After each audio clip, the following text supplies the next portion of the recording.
channel. Of course, if you're new to the channel, please consider subscribing.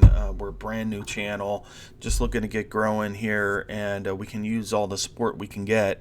Consider hitting that thumbs up and hitting that notification bell so you could be notified when we post another video.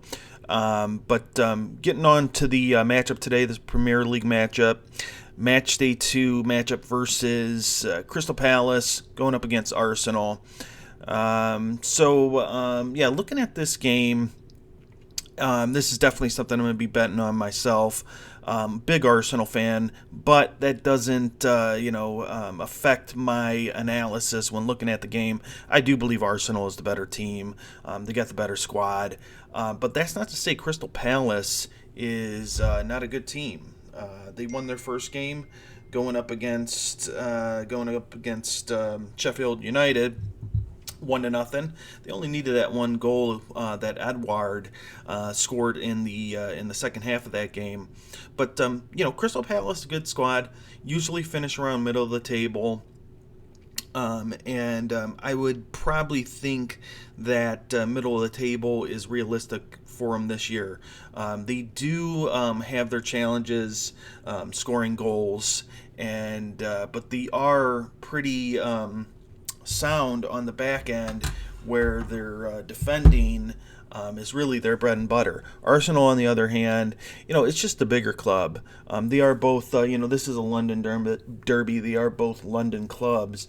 But looking at Arsenal, they just have the overall better squad. They have more attacking prowess on their, on the wings.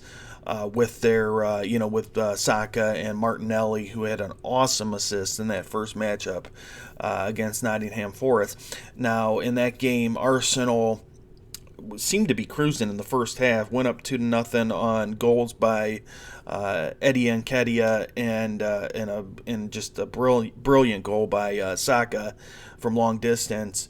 But then in the second half, they kind of went into cruise control and let Nottingham Forest back into that game. I hope that doesn't happen in this game, only because I am an Arsenal fan. But again, going back to Crystal Palace and their defense, this is a sound team on the defensive end, and they can score sneaky goals. So with Urian Timber going down last week, that's a major injury for Arsenal. They had just brought him in. He was looking excellent in preseason and in the first game in that first half, but he went down with the knee injury. He's going to be out for a while. Hopefully, Zinchenko will be able to make it back in this game. He's been injured, and he can shore up that left back position for the time being. I mean, again, Zinchenko is a guy they brought in during last year's summer transfer window as one of their big signings. So it's not like there's going to be a major drop-off with Timber and Zinchenko.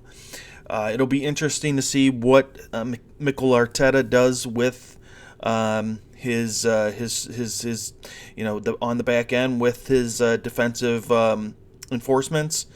But looking at this matchup, I've been going back and forth because this is a game that I'm going to be betting. Going back and forth between picking Arsenal.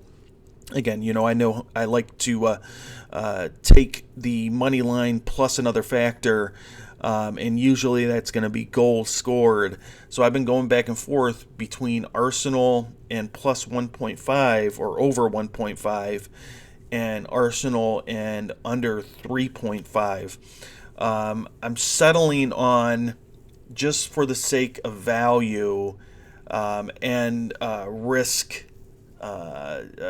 factors, to go with Arsenal plus over 1.5. I think that is the most safest bet.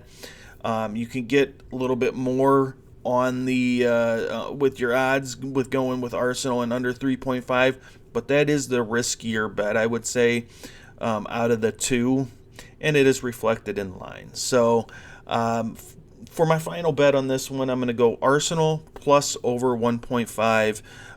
I definitely think this one's going to pay off in the end. I do see, a 2-0 score, a 2-1 score, but 2-0 I think is very, very possible in this game, with Arsenal ultimately prevailing in the end. So that's my final pick.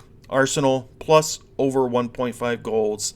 I believe you could get that for plus 110 at BetMGM, and I think that's probably your best bet.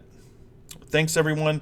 Thanks for tuning in. Again, if you haven't subscribed yet, which we don't have many, I think we only have one subscriber up to this point, please consider doing so. Deeply appreciate it. Hit that thumbs up, and we'll see you next time.